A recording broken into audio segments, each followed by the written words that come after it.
Do you remember a few months ago, the entire offseason when Carson Beck was the projected number one overall pick in next year's draft? He was one of the Heisman favorites, and that's no longer the case. I don't think it's impossible for Carson to do either of those things at this point, but those notions have gone away, right? And now Carson Beck, I was listening to draft expert Todd McShay and him talk about it with some other people and talk about what Pete Thamel, ESPN insider, they're doing reporting. They're talking to scouts. They're talking to GMs.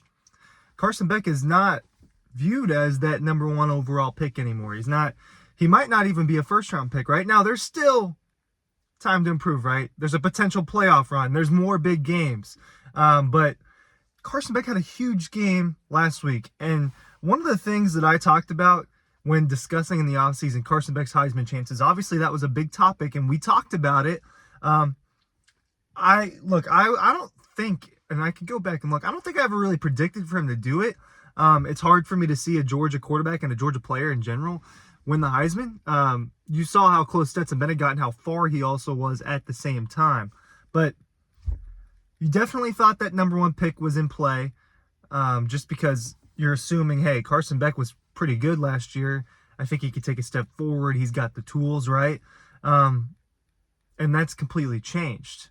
And part of the reason why we thought he had a good chance to win the Heisman, to do these things, is because he's going to get to play in big moments and in big games, right? The Alabama game, the Texas game. He's going to get the Ole Miss game and the Tennessee game, and there's probably going to be extra games, right? In terms of an SEC championship, there's a good chance that they play in that. There's a good chance that Georgia plays more than one playoff game. That's just kind of the way things are looking at the moment.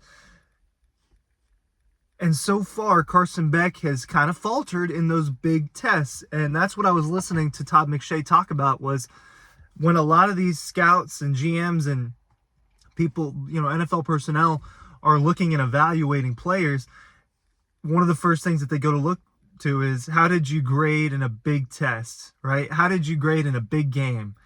Georgia, Texas was obviously an opportunity for each Quinn Ewers and Carson Beck as quarterback prospects to elevate themselves, right? Quinn Ewers was ticking up and Carson Beck was ticking down. They both play in this big game, in this huge moment. These are the kind of games that determine Heisman winners. These are the kind of games that help determine draft order. And both of them kind of failed the test, right? For Quinn Ewers, he failed the test by just getting rattled, getting overwhelmed by a Georgia defense, not really playing the way he usually does and the way he had been playing in 2023. And for Carson Beck, it was a little bit of a redo opportunity for him, right? All over the place. The performance was all over the place against the Alabama Crimson Tide in September. I'll revisit that here a little bit. But then against Texas, he didn't play as poorly as he did in the first half of the Alabama game. But it wasn't what scouts and GMs want to see out of a high-level quarterback that you're considering taking with a first-round pick. You saw him, with that first interception, just make a poor decision and not really read the coverage right and try to force one into Benjamin Urasek, and it ends up being tipped off of people's hands and intercepted. That was a poor decision that the scouts are going to look at and say, The second one, the second interception, right? Hits Lawson Lucky's hands. But the ball placement wasn't there, right? It wasn't a super accurate ball where Lawson Lucky doesn't have to work for it in stride. Lawson Lucky had to jump up and he tips it. He doesn't get it, and that ball ends up being a tipped interception. All of these turnovers and these big moments are going to be viewed differently. That third interception is the one where the trash was thrown on the field and the call got overturned, right? It's probably the right call, but you shouldn't be able to do that. That's besides the point. He ended up throwing an interception because he is not on the same page. That I can't speak to the third interception as much in terms of what happened with him and Arian Smith there. I can talk about the other two because they're obvious as to what went on, and I know enough about football as to what went on. I don't know if I know enough about exactly what happened. To me, something was going on with, I think that he thought that Arian Smith was going to break out or break in, and the opposite happened. But those plays in a big test where he's playing against other NFL caliber players, Andrew Bakuba in the secondary, Anthony Hill Jr. in the linebacker room. They've got some guys on the defensive line. Those tests are going to be viewed earlier, or first in the process, and they're going to matter a lot in the process. these scouts, I imagine they, I'd love to talk to one soon, but I would imagine they're not really looking at the Tennessee Tech tape where Carson Beck threw 5 touchdowns. He's throwing to wide open receivers.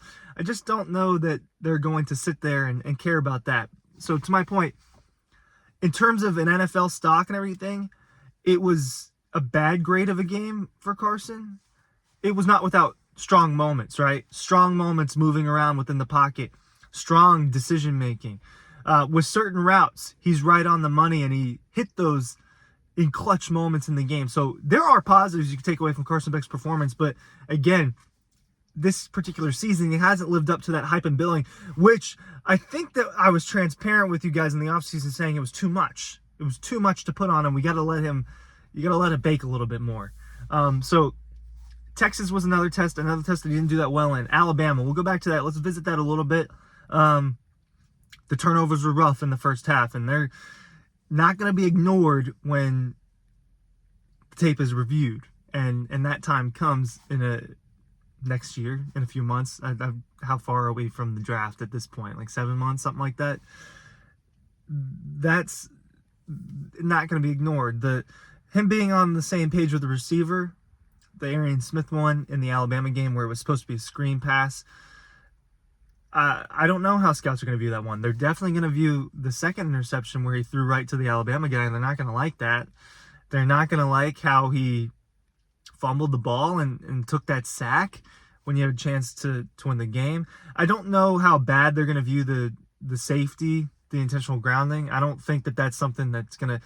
It obviously is a heads-up type of thing, more so than, hey, does this guy got it or not type of thing. But they're not going to like what they saw on tape. Now, they will like the fight that they saw. They will like the composure that they saw in the second half of the Alabama game. And for me, and I've said this before, I think that there are a lot of good things you can take away from that, but not a normal offense that Georgia was running in the second half of Alabama. You look at the Clemson tape. That was really the first big one, right? And I didn't mention that earlier in the video. Carson looked really good, took a half to adjust, and then the second half, he's rifling. So he has good moments, but so far in the other tests, it's been tough, and it is tough for Carson that he's getting more tests than the average quarterback because Cam Ward is not going to go through as many difficult challenges this year, right? And he's starting to become that number one quarterback in the class. Sajur Sanders, not going through all these huge challenges, right? Obviously, doesn't have as good of players around him. Travis Hunter's really good. Jimmy Horn's really good. There's not a lot going on outside of that with the offense for Colorado. Quinn Ewers, I think that Quinn Ewers and Carson Beck are starting to get categorized together. A guy that I like in this upcoming draft, and finally people are starting to talk about it. I've been talking about it for months. Garrett Nussmeier for LSU. I hope that you've made it far enough into this video to hear my take. I think he's going to fly up draft boards. I think maybe first overall is out of the question, but this guy's going to become a first-round pick. That's kind of my take right now. He's got a big test against Texas A&M tonight. I'm recording this Saturday morning. Should be going out early Saturday afternoon. Ryan Coy from Dawg Post Newsletter and Red Zone. You can get cool shirts that I've stained, like this one, at the Red Zone. It doesn't have to be Georgia gear. There's a little bit of Braves gear in there. There's a little bit of Falcons gear in there. Make sure you're going and checking out the Red Zone on Clayton Street. Make sure you're looking at the Dawg Post Newsletter that I have linked down below. To round this out, Carson Beck's draft stock has been hurt over the course of the season, and it's because of these big games. He can still help that. Why? There are more big games to be played. They've got Tennessee. They've got Ole Miss. They've got Georgia Tech at night. A lot of people are going to be watching that. Now, that's not a huge game, but a lot of people are going to be watching that. So it's not over for Carson. And while first overall pick, I don't think it's out of the question. It could be. First round is not. And I have been one to say this quarterback class feels a little weak to me. And maybe it's because there's been some really good ones recently. Last year, Caleb Williams, Jaden Daniels, Drake May, Bo Nix is playing well. Are you kidding me? Right? If you can get 3 or 4 or 5 dudes in a year play really well, that's a win. And that's a really good quarterback class. This one doesn't strike me as that. And there's some rough quarterback play in the NFL, and these guys are going to replace some people in the league here next year. But I am not super high on it personally. I think that maybe that means that one or two of them are really going to ball out, and we just don't know yet. But Carson Beck, it's not over. He's still got those opportunities. I think the Heisman's probably out of the question now, but at the same time, the Heisman's won in November. So, not sitting here and telling you I think Carson Beck's going to win the Heisman or go first overall. But I'm telling you, it's not over. Thanks for watching.